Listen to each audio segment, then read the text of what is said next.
Hello mga langga! Daghang salamat, maraming salamat po sa tumangkilik doon sa ating unang video, no, sa math tutorial. Ngayon naman po ay tutungo tayo sa mga age problems, no, mga word problems. Dahil yun po ang request ng ating mga viewers. So panoorin niyo po ito dahil ito po ay nakakatulong sa mga board exams na kukunin ninyo in the future. Lalong-lalo na sa mga estudyante, kailangan nyo rin ito, junior high school and senior high school, even college. Watch, follow, like, comment, and share.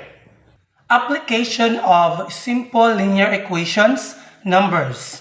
Ito pong word problem na to mga langga, kakailanganin po natin ito para mas madali natin maintindihan kapag kapapasok na tayo dun sa word problems such as age problems, money problems, mensuration problems. Yun pong, yung mensurations po mga langga, dyan po nag-i-involve yung mga square, rectangle, triangle, yan po yun. So para hindi tayo mahirapan, na dito muna tayo sa basic application of simple linear equations, numbers. Take note po mga langga, kapag ganitong mga problem po ang ma-encounter natin, isipin nyo kaagad na linear equations ang gagamitin dyan. So ngayon, meron po tayo ditong first problem as our first exercise or first example para po mas maintindihan natin kung ano po ang application nito sa tunay na buhay or totoong buhay. The sum of 3 consecutive odd numbers is 243. Find the numbers. Ibig sabihin po, yung sum of 3 consecutive odd numbers is 243. Pag sinasabi pong 3 consecutive odd numbers, ibig sabihin tatlong magkakasunod na odd numbers. Pag sinasabing odd, tingnan nyo lang po yung spelling, dapat po hindi pares. So, tingnan niyo ito, 1, 2, 3, hindi po pares, odd numbers. Pag even, ibig sabihin pares. Ito kasi is odd. Okay? So, ang gagawin natin mga langga, mag-assign tayo kaagad ng variable. So, para hindi mahirap, x ang gagamitin natin. Huwag na tayo maghanap pa ng ibang letra. Pari-pareho lang po yan lahat kung anong letra ang gagamitin. So, una, let x be the first odd number. Pangalawa, x plus 2 be the second odd number. At ang pangatlo niyang odd number is x plus 4, third odd number. Bakit po hindi 3 at saka 5 ang nilagay, sir? Okay, hindi po talaga 3 at saka 5 kasi ipagpalagay kasi natin na si x is 1. So, kung i-add natin ang dalawa, 1 plus 2, that is 3. So, odd number ang kalalabasan. Ganoon din po dito. X plus 4, that is, ipagpalagay natin na x is 1 and x plus 4 is 5. So, therefore, add ang kalalabasan. Pero hindi po yan ang numbers na hahanapin natin. Para lang po makapag-assign tayo ng first, second, at saka third odd number. So, ito ngayon yung gagamitin natin para makuha natin yung 3 consecutive odd numbers, which is, the sum is 243. Ang target po natin is yung sum nila is 243. So, yung equation, yung linear equation natin ngayon is,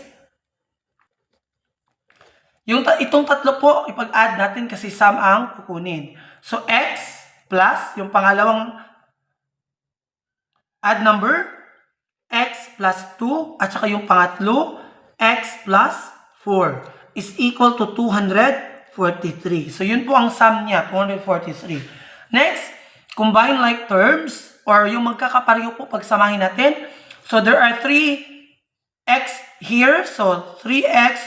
So, 1, 2, 3. So, therefore, that is 3x. 2 plus 4. So, that is 6. Is equal to 243. After that, simplify po natin kasi ang target natin is kukunin natin yung first odd number.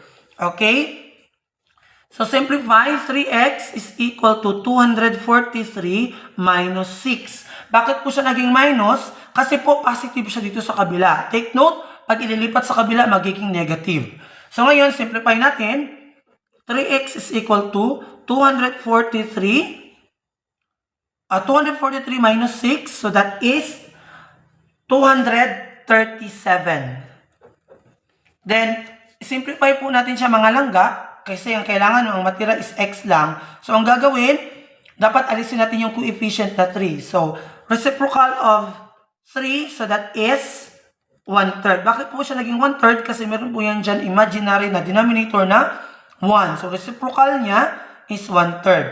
Is equal to 237 times 1/3. So, pareho po. If we multiply this side, we also multiply the other side. So, cancel out. So, x is equal to 237 over 3. Then, the answer is 79. So, ito po yung ating first odd number. So, ibig sabihin mga langga, makukuha na natin ngayon yung second at saka third. So, paano po natin kukunin? Napakadali lang po. Substitute 79 in x in the second odd number and also in the third odd number. So, ganito po. Our second odd number is x plus 2. So, napakadali. Substitute natin yung x na 79. So, 79 plus 2 is equal to 81. So, ibig sabihin, yung ating second odd number is 81.